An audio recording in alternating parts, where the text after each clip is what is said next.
Yo, what up, YouTube?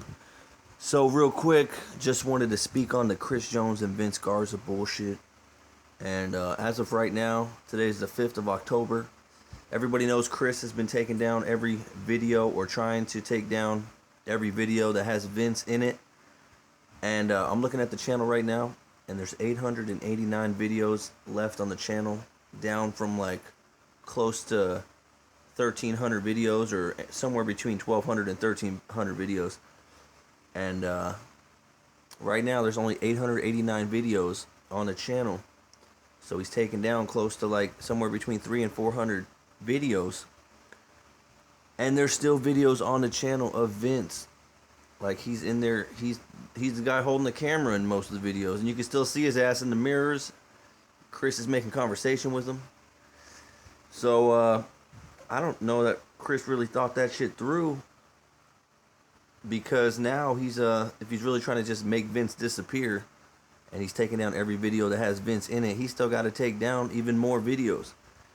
So I don't know if he understood or didn't realize how many videos Vince was actually in, but I don't see this going very well for Chris. I mean, I'm not a lawyer. Everybody's trying to act like a lawyer on YouTube and shit like that, but my take on it is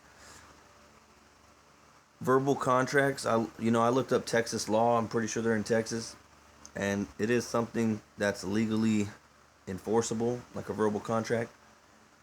The fact that Chris was paying him every month for like the past 4 years, I mean, I think that can somehow be used as Chris acknowledging that Vince was owed half the money, because he's acknowledging that it was a partnership.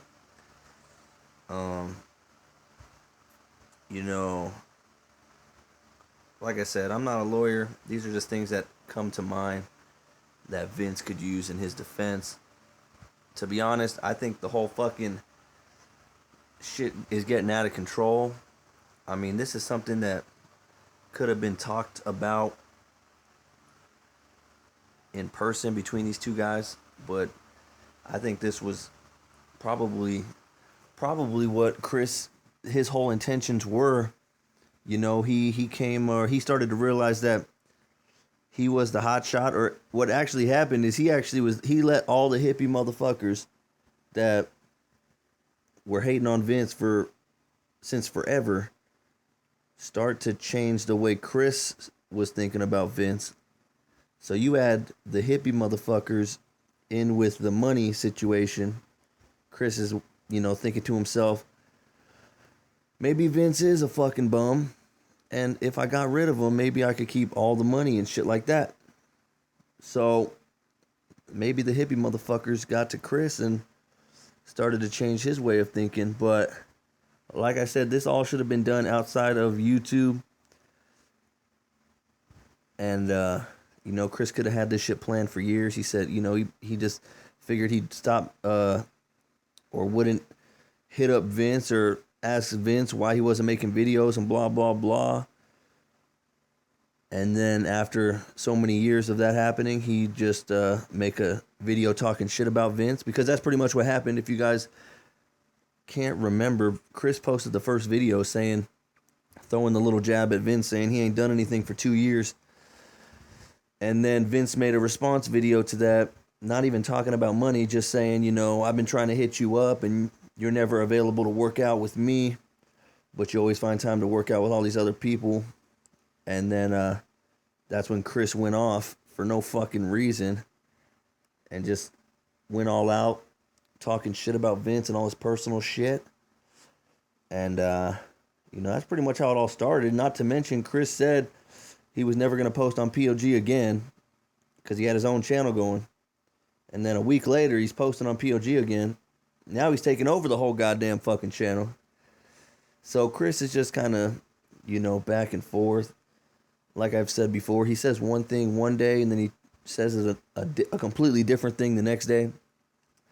And for everybody who's just riding the Chris Jones wave, and there's nothing you can tell those fans. You know, Chris could murder somebody basically, and fucking everybody would just blow it off, ignore it. That's how much this wave is getting out of control. And I'm starting to think Chris Jones thinks he can get away with shit like that too. To be honest, I'm not gonna compare that, not that extreme, but he did sneak into a fucking gym and steal a protein shake from a gym somewhere like 2 weeks ago. And you can Google it, you can YouTube it. Chris Jones sneaking into gym. They got him on camera and shit. And it's just fucking, it's out of control, man. But that's just my take on it. This shit ain't nothing new. Like my video, subscribe to my fucking channel. God damn.